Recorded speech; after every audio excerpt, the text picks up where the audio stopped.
Hi, my name is Liz Seguin, and I was asked to talk to you about my job as a Chicago firefighter. So, here it goes. I've been on the Chicago Fire Department for 15 years, and I am currently an engineer. They ask, why did you pick this career? Well, I picked this career because I thought it was a great job to be able to go out and help people when they're really in need. So when the opportunity came my way, I took it. And by opportunity, I mean there was an entrance exam that you needed to take, pass that, and then wait to be called for the academy. So, if you want to know what's required for the Chicago Fire Department, what's required is a high school diploma. That's all that they require right now. But, as I stated just a little bit earlier, there's an entrance exam that you have to take, pass that entrance exam, be selected, and then get into the academy. Now, once you're in the academy, there's a 6-month program that you need to complete. 3 months of that program is for your EMT license. Chicago requires you to be an EMTB. An EMTB is basic, meaning that you will have to administer some medications, but not all. So you learn what specifically you need to do for a specific patient for their actual specific needs. At completion of this 3 months, there's a state exam that is required for you to take and pass to keep your EMTB license, to get your EMTB license, and then you are required to complete 30 hours of Con Ed every year, and your license expires at the end of 4 years, so you'll need, obviously, 120 hours of continuing education to renew your license. After that 3 months, you have the other 3-month program, which is for your advanced firefighter certification. This teaches you how to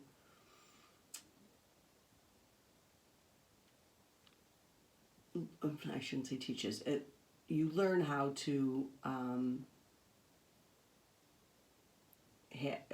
how to react for every different incident that you might run into, whether it be a fire, a drowning, a hazmat, anything like that. It teaches you what you need to do there.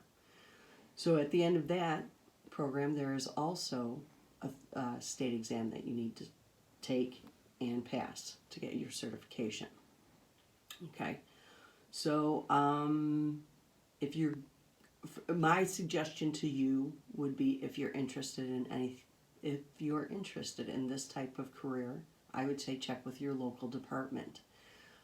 Each fire department is different and each area is different. Some will require you to be a paramedic, some don't. Like, as I stated, the CFD does not require you to be a paramedic to get on the job, but there are some suburban departments that do require you to be a paramedic, either before you get on the job or shortly thereafter.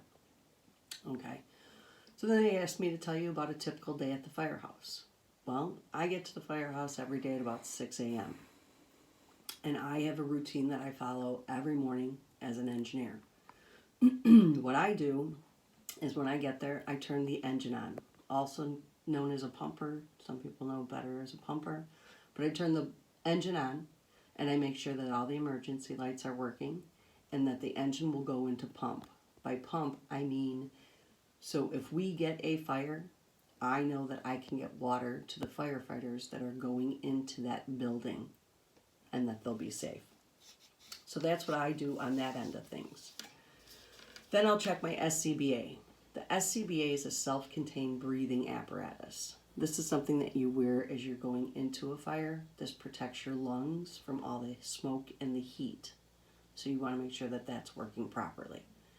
After that, I check my radio. Everybody has a radio, and you want to check to see where the battery life is at on that radio.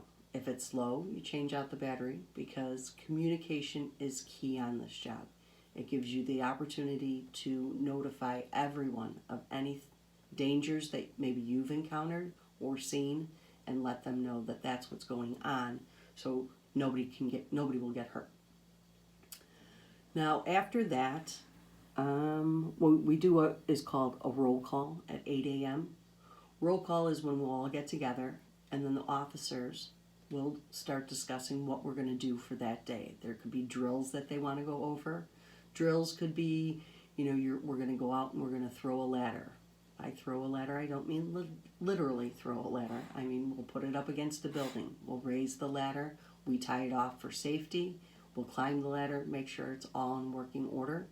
We could lead out a hose line and charge that hose line. By charging a hose line, I mean we send the water to it, so you can kind of get the feel of what it weighs, how it can kind of push you around a little bit and whatnot. And orders could be anything new that the department has changed. They've updated anything like that, so the officers will go over that. After that, if there's anybody who had a line of duty death on that specific day that we're at work, the officers will mention their names, tell us the date or the time that it happened, where it happened, and their name. After that, we have a moment of silence for these people because we want to remember that we need to learn from what they did, and this is a very serious job and it's not to be taken lightly. So you have to remember every day you're going there, you have the possibility of something very serious happening. So after that,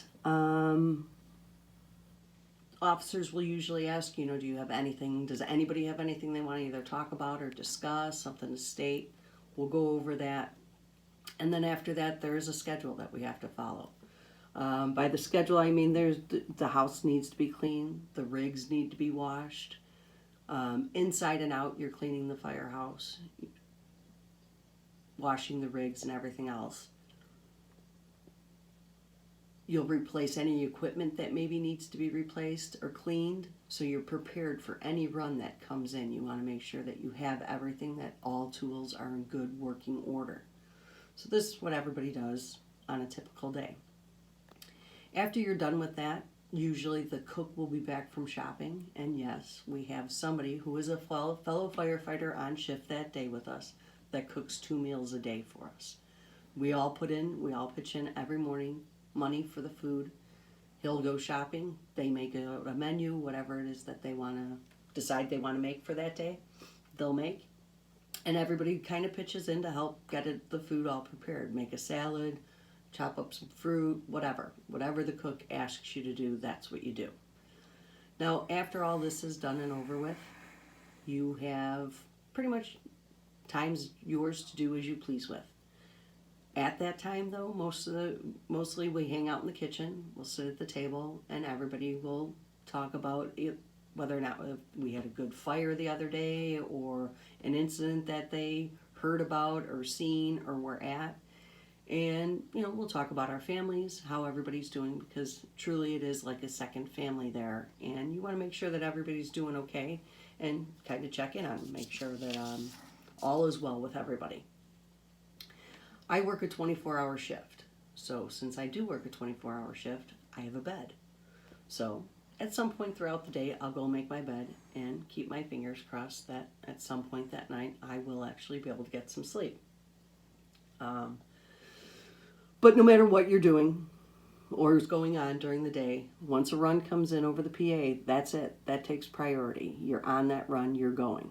Now, how will you know it's for you?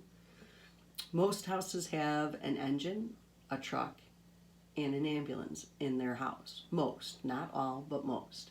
So when the announcement comes over the PA, it will tell you it's for the engine, or it's for the truck, or it's for the ambulance. It'll give you an address, and it'll tell you what's going on at that exact address. What's the incident? Is it a fire? Is it a medical run? Anything like that. That also gives us a little bit of a chance to prepare ourselves as we're driving to the scene to know what we need to do at that time. Usually, also, if you didn't hear the announcement come over for whatever reason, we also have bells that we ring. So for the ambulance, it's 2 bells get rung. So if the ambulance crew didn't hear the address or didn't hear that it was for them, they'll know by the 2 bells that get rung after this announcement's over with. 3 bells for an engine, 4 bells for a truck. 1 long bell is for everyone, and that does happen because at fires, they'll dispatch an ambulance to it just to be, for 1, for firefighters, and 2, just in case anybody out at that actual address got hurt at that fire. So, and again, you'll go on the run, and when you come back, again, everything is replaced. You replace everything so you know you are well prepared for the next time that run comes in. You have all your equipment and everything back in good working order. They asked, is there any other advice that I could give?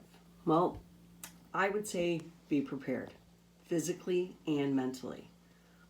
Because remember, you're helping people when they're at their most vulnerable. And people, when they're at their most vulnerable, are stressed. And when they're stressed, they're not really at their best. So this can take a big toll on you, too. It can be very stressful to try to calm somebody down, either at a medical incident, at a fire, because they're concerned their family member is either hurt or their house is on fire. It's not really a good situation for anybody.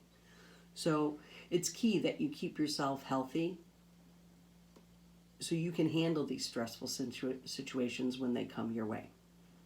And then finally, I would say this job covers many different interests. If you're interested in science, medical end of things, mechanical end of things, you know, you have the opportunity there at all times.